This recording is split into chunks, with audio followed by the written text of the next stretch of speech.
Welcome back to the Law School Toolbox podcast. Today, we're talking with ex-BigLaw recruiter Sadie Jones about what to do if OCI didn't go as planned and you did not end up with an offer at a firm.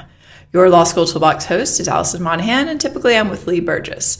We're here to demystify the law school and early legal career experience so that you'll be the best law student and lawyer you can be. Together, we're the co-creators of the Law School Toolbox, the Bar Exam Toolbox, and the career-related website Career Dicta. I also run the Girls Guide to Law School. If you enjoy the show, please leave a review or rating on your favorite listening app. And if you have any questions, don't hesitate to reach out to us. You can always reach us via the contact form on lawschooltoolbox.com, and we would love to hear from you. With that, let's get started.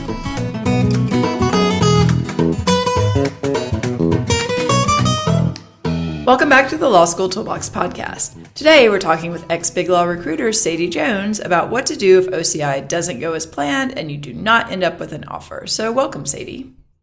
Thanks for having me back. My pleasure.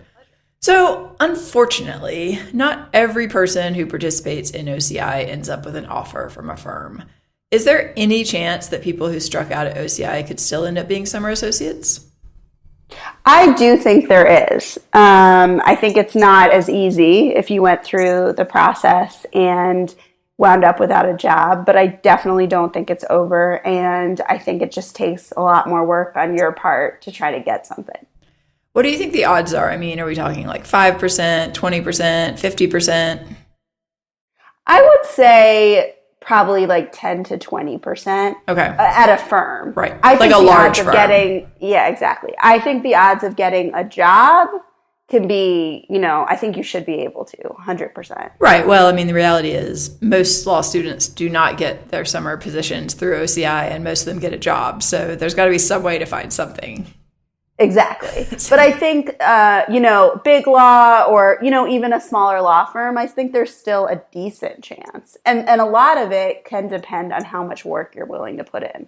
Yeah, I think this is where the hustle comes in. I mean, the OCI process is, doesn't involve that much hustle, let's be honest. But if you strike out there and you really want to make this happen, now you're going to have to put in quite a bit of effort. Absolutely. And I was going to say that I think OCI can make it seem sort of easy in a way, especially if, you're at a good school and you're looking at big firms, it's all kind of done for you. Right. So I think this is the part where you have to sort of reevaluate and say, how am I going to put in the work to make this happen? If this is what you really want, you have to really want it at this point to make it happen. I think that's fair. I mean, the easier path would just be to say, oh, well, I'll just find something else. And there's nothing wrong with that. I think this is a good opportunity for people to take stock and really say, okay, is this the path I want to follow? I mean, the money can be appealing, but there are downsides. And like we've talked about on another podcast, this isn't just a summer job. This is really setting you up for your post-law school career. And if big law is not something you want, this might be a good time to reevaluate that. Yeah, and I think you can really look at kind of what happened in the process, what your mindset was, how you ended up here, and what you really want, because sometimes it can kind of be revealing about that.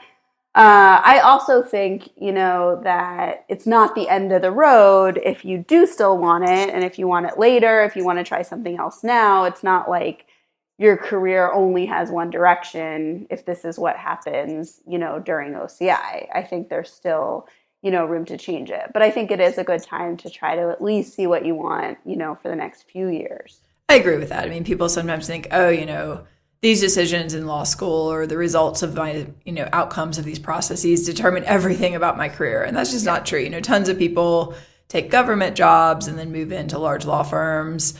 Lots of different things happen. So, if that is something you want, I think, all is not lost. Let's put it that way.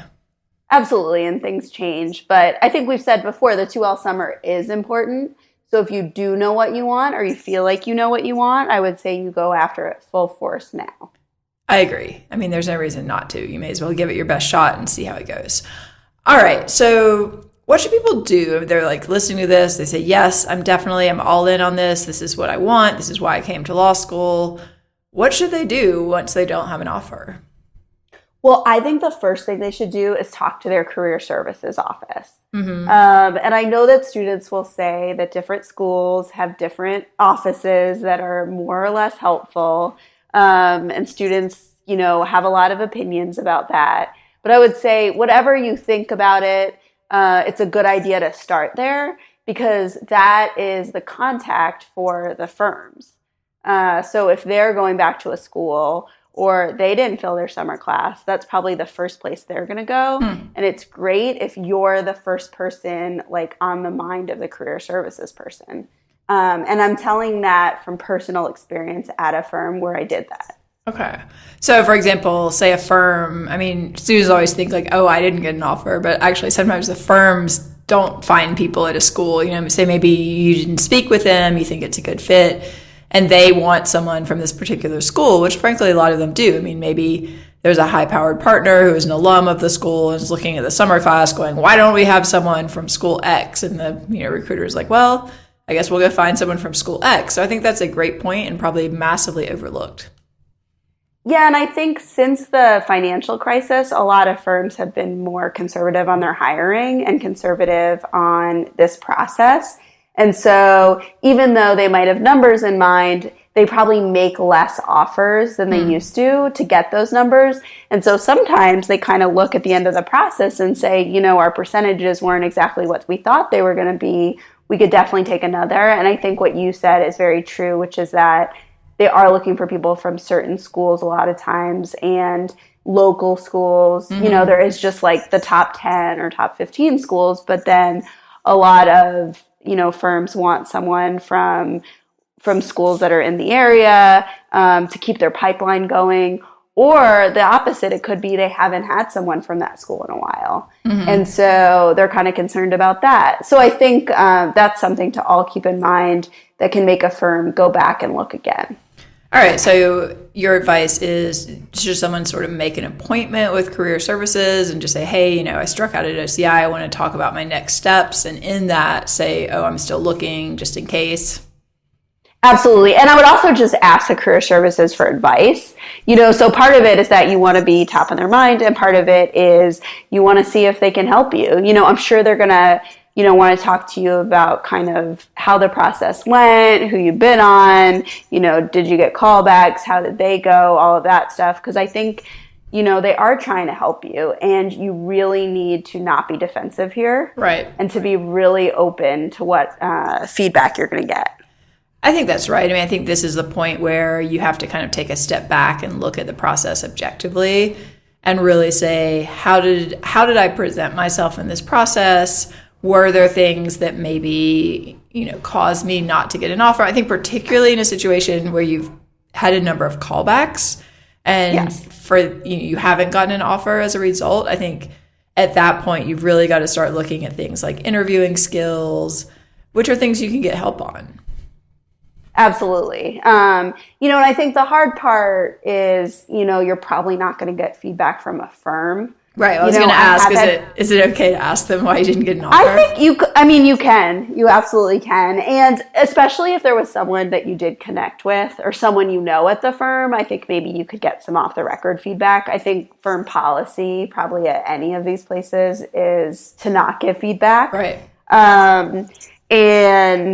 I think that can be hard to get, but I also think it's possible. So if you're comfortable asking, but again, be ready for the answer. Like, don't, I have had people ask me for feedback and offered it to them and then had them take it really poorly or kind of come back with the reasons that wasn't true.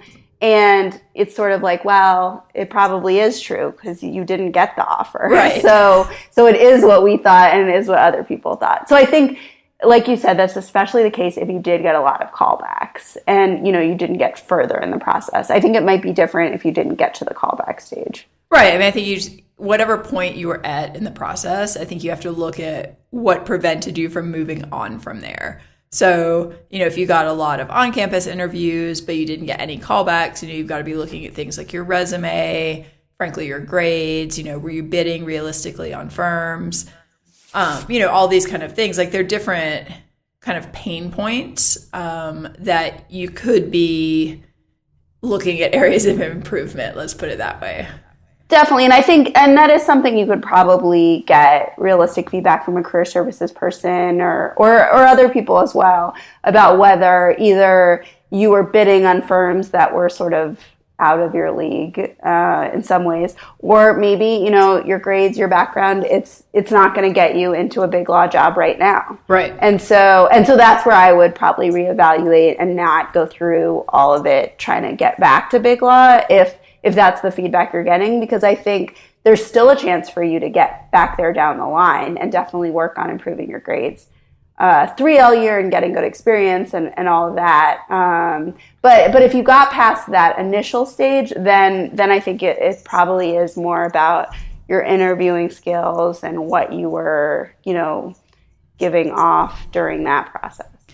I think that's right. I mean, this is something I think you can talk to career services about. You can talk to a career coach. You can work with someone like us. These are things that you want to figure out what the problem is so that you can correct it going forward. Because if you have a problem with interviewing, that's likely to carry over to every type of job interview.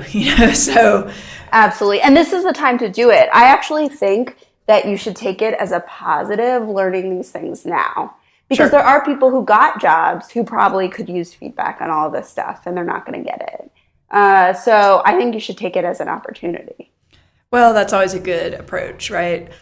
Yeah. Easier said than done. Of course, it's absolutely. I think true. I mean, I think sitting with the disappointment of this not working out is also an important first step. Sometimes you will think, oh, well, I just have to move on, everything's fine, I'll find something. But, this is a disappointment. And it didn't work out the way you want. And I think accepting that and kind of sitting with that and talking through that, doing whatever you need to get over that so that you can look at it productively and move on and become a stronger interviewer or a stronger candidate only makes sense.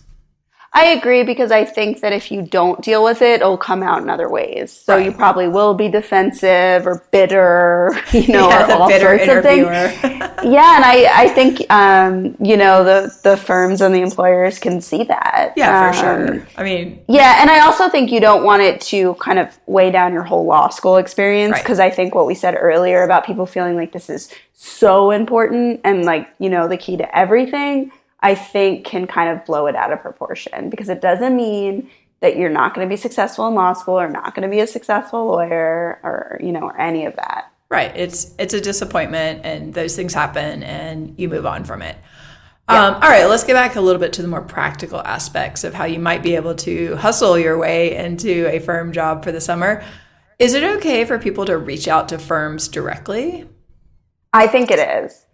I think you don't really have much to lose as long as you do it in an appropriate way. So you don't want to be harassing people. You don't want to be following up continually. I can tell you that gets really annoying.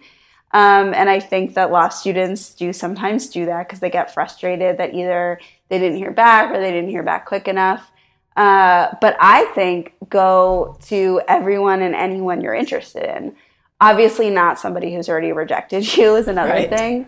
I have had students do that, and that doesn't work. There isn't a second chance at it, at least this summer. Right. So, do some research about where you're interested in. I think you can do it multiple tacks. I think you can, reach out to the recruiter, the hiring partner. You can reach out to maybe lawyers that went to your law school. Try to figure out if you know anyone, that sort of thing. It's always going to be better if you have a connection. Right. But it really can't hurt. And I do think that you can hit someone at the right time where, oh, we didn't fill our summer class. Let me take a look at this resume.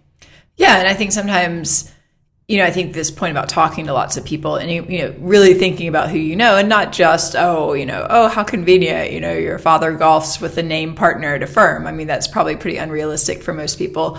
But you can talk, you can think strategically about people at your law school. Maybe somebody who is a 2 or 3L summered at this firm that you're interested in, and you chat with them over coffee and you find out that, I don't actually think we have anybody from this school yet this year. The hiring or the recruiting coordinator called me to ask if I know anyone good. I mean, I'm not saying this will happen, but it certainly could. I just think you don't have much to lose except for, some of your time and effort. Right. And even if it didn't work out for this summer, like who knows where it's going to go in the future. And I think we've given that advice before. So I really feel like you have sort of nothing to lose here by doing that. And, you have everything to gain. Right. So it wouldn't be unrealistic about your expectations. But yeah, I do think all of that works. You can go through like clubs you were in, all sorts of ways, that you can find people. Obviously, look on your LinkedIn, see if there's somebody, you didn't realize was there. All different areas to kind of figure that part out. Also, if you're calling them to help you, you should be taking them to coffee. Sure. And it's totally fine, you're on a budget, but you can, pay for somebody else's coffee. Right. You don't need to be taking them out. I think sometimes people don't realize that. Yeah, you don't need to take them out to like a 5-star restaurant, but you can certainly take them to the local coffee place. I mean, that's a pretty good investment in your future if you can get someone who might be able to help you find a job and you can take them for a $5 coffee.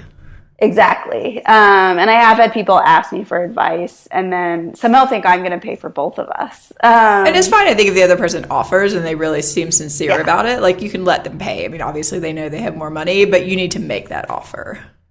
Exactly. I think that's all you really need to do there. But I do think those small things in those situations, can go a long way. I also think asking the person for advice is always good. People feel good being able to like share with you their expertise, what they know, and then you make it clear you realize they know more than you.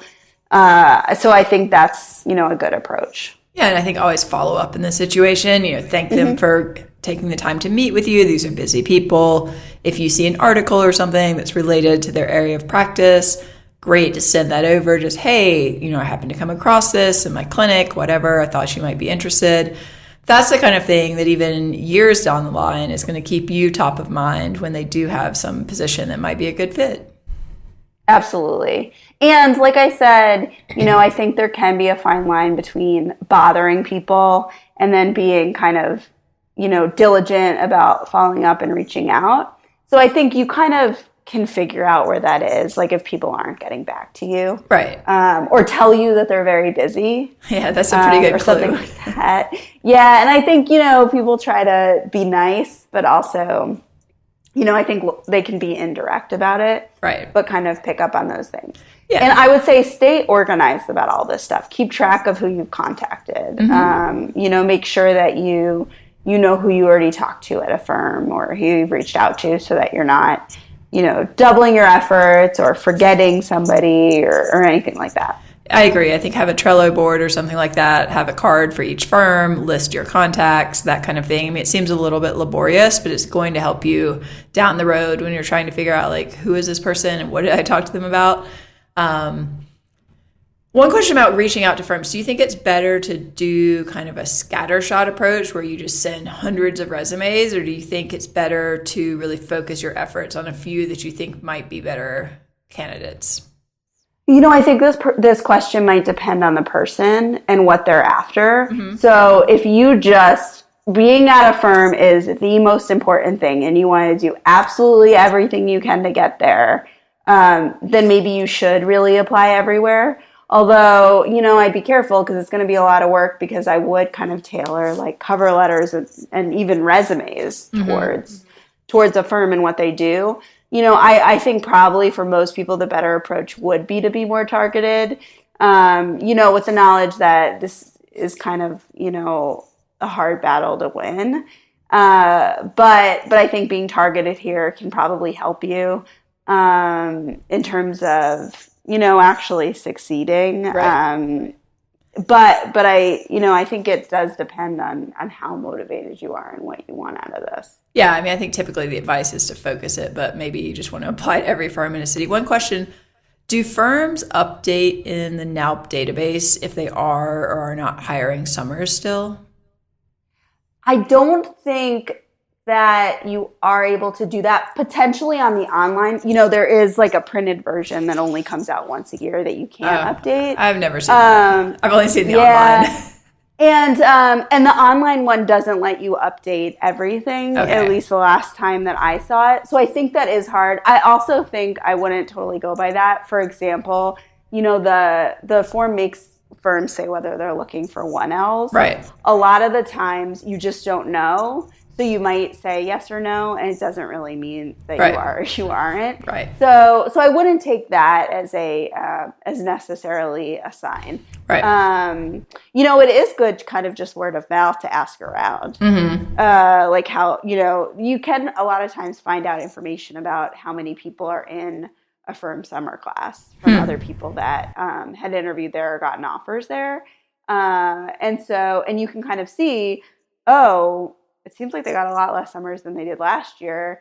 And so that might be worth looking into. Maybe they wanted fewer. Right. But yeah, I think that especially if you're just looking in your city, you can find out a lot of that information by like asking around. And this is something that career services people might know and might be willing to share with you as well. If you become close with them, they might be able to, because they're pretty clearly tracking like at least who from this school is getting offers. I mean, they're trying to figure out, kind of how the school is doing.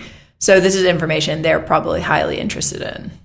Yes, that's why the first thing I said was to go to them, because I really think they know a lot more than you might realize.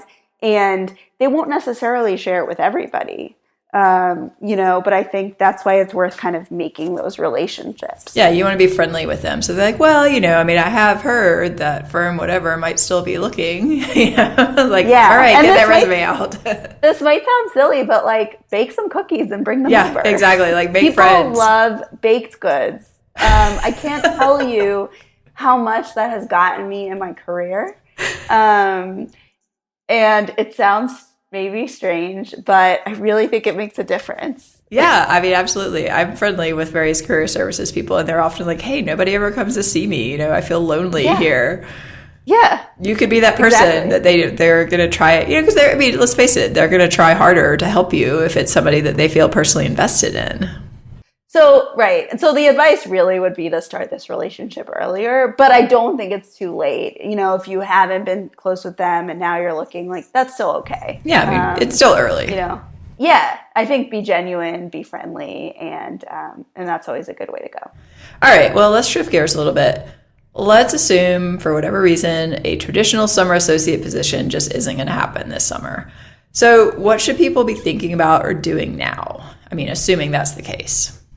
Well, my top piece of advice, because I recently saw a 2L that did not get a job and, kind of stopped looking, is that is never okay. Right. I think the key is you've got to get some type of legal experience for after your second year, even if it's not exactly what you hoped for. Even if it's unpaid. Right. Which is, obviously not going to be your top choice. But you need something on the resume, because I can't stress how strange that is going to look down the road. You're going to really have to have a strong explanation for why that happened. Yeah, and I think something like, I studied abroad is not a good enough reason. I agree. I think that is not a good approach. I guess there are people who study abroad for part of the summer, and then are still able to get a job if it's just a few weeks. But yeah, that's not a reason. Or you took a class is not a good reason. So you really need to find something. So you kind of have to now take a different approach. Right. So I think at this point, you've accepted this summer associate position. It's not going to happen. Maybe you're coming to terms with the fact that you're probably not going to get paid. I mean, a lot of schools do offer stipends. So I think that's something that you want to be looking at, what do I need to do to get this? What type of job does it cover? What is the process? Just to make sure, it's better to have at least, your living expenses covered by the school, if nothing else. In other places, sometimes you can find even like scholarships and things outside of the school. But, I think this is the time you've got to plan essentially your non-big firm, non-firm job strategy. So what are some things people can do? So I think you kind of now have to figure out different areas. So it might be public interest work. There might be, positions with judges.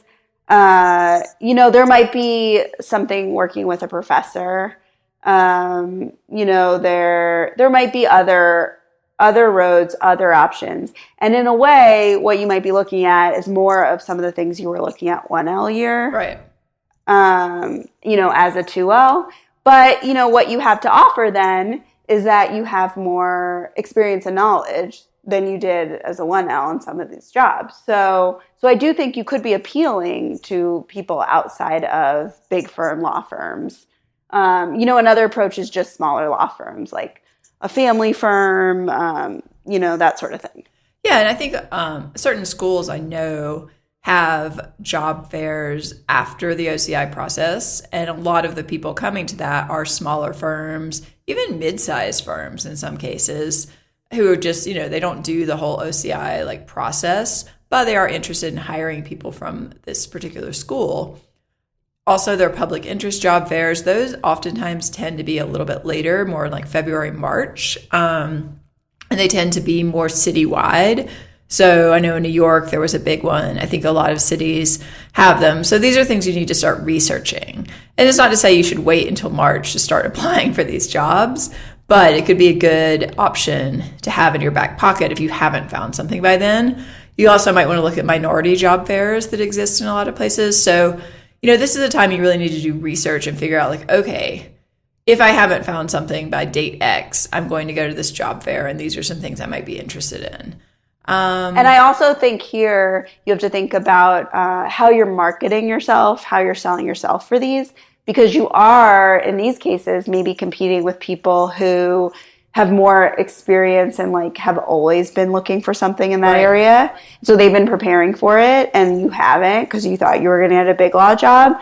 So I would probably adjust my resume, my cover letter, maybe even do something, in terms of volunteer or something else, pro bono, or a club, whatever it is, to kind of get yourself there, because some of these alternative jobs can also be competitive in a different way. Oh, for sure.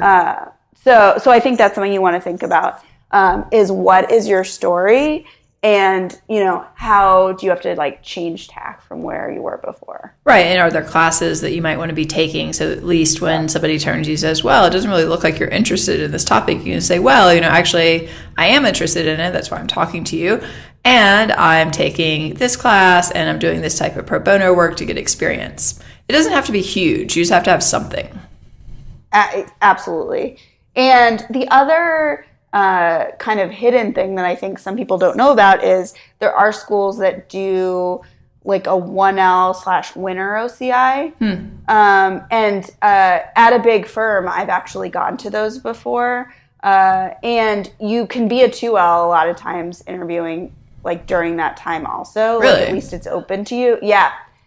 So it kind of, it depends. I'm not saying that this is extremely common. A high odds option. But I think you can basically put your name in, and then a firm can filter you out. So a firm, can say that they're only looking for a 1L, but there are firms that, like I said, haven't found somebody, and so, are kind of doing another interviewing process. So at least it's worth looking into. Yeah, I think at some point people just have to be a little bit careful about where they're spending their time. If you're spending all of your time chasing a job where the odds are really low, maybe that time should be better spent looking at mid-sized places or other options. Things like looking at job boards, whether it's in your city, maybe at the bar association, different organizations, student groups, school. That might be a better way to spend your limited time than chasing this very, very elusive summer associate position. Absolutely. I think you should only do these things if it's kind of just, looking and seeing, what's available at your school, or like we had said, if there are certain firms you're looking at. And there is kind of a point in the year where you have to say okay, this definitely isn't happening. What is that point? So now I think probably the end of fall. Okay. So October, November. November. Okay. So at that point, basically, I think there's still a chance before then. Okay. So basically at that point, by the end of the first semester at the latest, the firms have pretty much settled on their summer classes. They're not looking to hire. Is that accurate? I think that's accurate. Okay. There's always, there's exceptions here and there. And I think, if you've been in touch with people, it's not like I'm saying you should cut off, still trying to network, because again, you're looking at the future also. Right. But basically, like you said, I wouldn't put the effort into it. If you don't have something, by the end of that semester, you probably should move on to other ideas. Yeah, and I think at that point, your most important goal is finding something to put on your resume that's going to give you some experience that you're going to be able to talk about, that, is going to be something that, is you can talk about when you're looking for a job, the following year. Yeah, and I think looking at the type of experience you might be getting and things like that, I mean, the reality is sometimes these other jobs can actually give you more hands-on experience than you would get at a firm where, you're not going to be taking or defending or doing a deposition. I mean, not that you would necessarily as a 2L anyway, but, if you're working, say, for the public defender's office or the DA's office, something like that, like you're going to be in court, you're going to be doing a lot more stuff than you might be in another more prestigious role. Yeah, and I think, almost all of these jobs are going to give you some experience. Sure. Doing something that you can talk about. And I think the other thing to think about is, how am I going to make the most of whatever it is? Right. So even if it was your last choice. Yeah, exactly. Like you need to go in expecting like, okay, this is going to be awesome. I'm going to learn a lot. I'm going to show them that I'm really useful. And who knows? There are a lot of stories of people saying, oh, I didn't get my first choice position, and then I took this other job and it turned out that I really liked it. So, you've got to be open to different ideas here. Yeah, and I think some of it kind of like what you were talking about with what's the point, where you kind of realize you're not getting the big law job. Some of your criteria might change as the year goes on if you're still not finding something. Right. So, the most important thing is really to have something by the end of it. And I really think that if that's your goal, you 100% can find something. Oh, absolutely. Don't be shy here. Talk to everyone. Talk to your professors. We mentioned career services.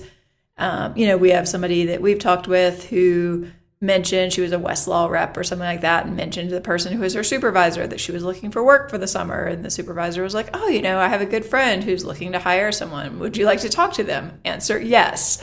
So you just don't know. Your professors may know lots of people. They may know judges who are hiring. They may personally be hiring for different things. The more that you put out there what you're looking for, I think just the more you're going to get back as options.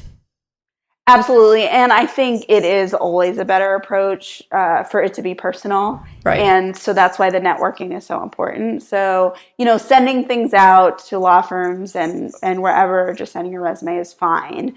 But you're more likely to be successful if there's, like your face and someone's met you and someone's spoken to you, or they know someone like that's always going to be the better approach. The virtual stuff is kind of step 1A, but we've got to get beyond that. So you need to be looking at things like, what is the bar association? Are they putting on events?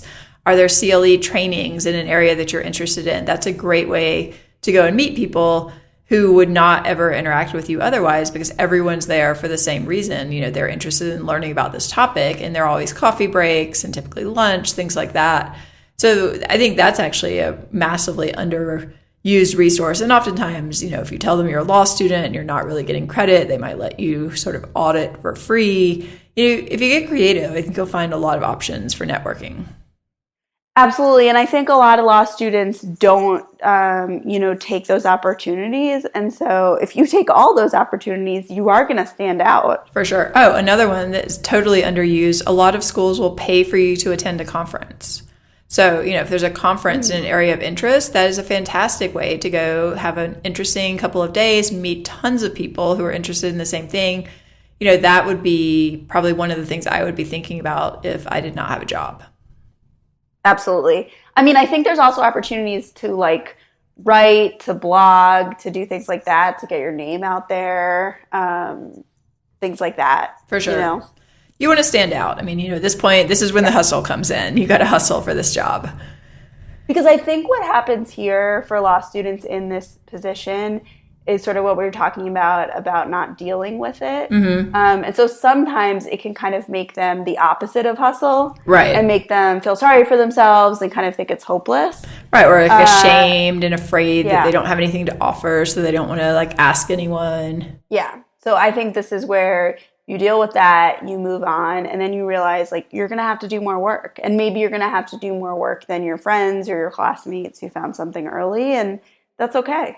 Well, it's just the way it is. It's kind of, there's not too much point in belaboring it. It's like, well, this is a disappointment, but now I'm going to have to come back and do more work and work harder and be, more hustle, blah, blah, blah. Like, you either do it or you don't. That's kind of the choice. Yeah, exactly. But I think not doing it here is going to be a lot more detrimental to you long-term in your career. I agree. And like we said, almost everyone who looks finds something. So it is not hopeless. We're almost out of time, but one last question. So can people try again as 3Ls to get these firm positions? And what would firms be looking for at that point? They can. I don't want to be overly optimistic about this option here. I think that obviously if you had a 2L job with another big law firm, you're probably in some ways, more interesting to law firms. Although on the other hand, they may assume you didn't get an offer. Right. And so that can be a ding against you. But I still think that there is an opportunity as a 3L. This a lot of times just comes down to a law firm's hiring needs. And again, in the way that I was saying that law firms sometimes don't fill their summer classes 2L year, sometimes less people accept the permanent offers after 2L year. And so they're in a situation where they are looking for 3Ls. So this is where whatever you did during that summer is going to definitely come into play. Because you're going to have to make the case that this was something, that gave you really great experience. And going to have to kind of explain a little bit about how you ended up where you are. Right. And why you're interested in that. Yeah, and I think, if you see an upward grade trend as a 2L and maybe you did something that's particularly relevant to the area of expertise, you interned at the SEC or something. And, I think you can sell it, but it's probably pretty unlikely. Also, if you're going to clerk for a judge, some firms will take you on pre-clerkship. So that can also be a way, if a judge has signed off on you being amazing, they might be willing to take a second look at you if you're going to be in their city or something like that.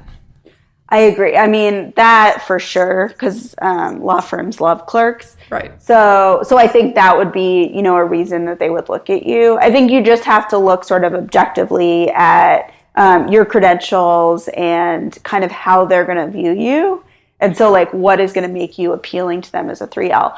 Firms do say whether they're looking for 3Ls. So you do sort of have that information. You just have to be thinking, I'm going to be potentially competing against people who, summered at a firm. Right. When I didn't. The other thing is, I think, let's say you did government work or, or public interest work in some way. You could kind of make the case that you thought you wanted to go in that direction, and now you don't. But I think that also is going to be something you'd have to sell to them, because they're always kind of suspicious. Right, they're probably going to ask you if you did OCI last year. So I think you're going to need an answer to that. Right. But I think it's all possible. I definitely hired 3Ls before, and I've hired 3Ls that didn't have law firm jobs. But I think if it really was a grades issue, then you need to work very hard to make sure that, you're improving. Right. Substantially, hopefully. Yeah. All right. Well, Sadie, thanks so much for joining us. Thanks for having me. My pleasure.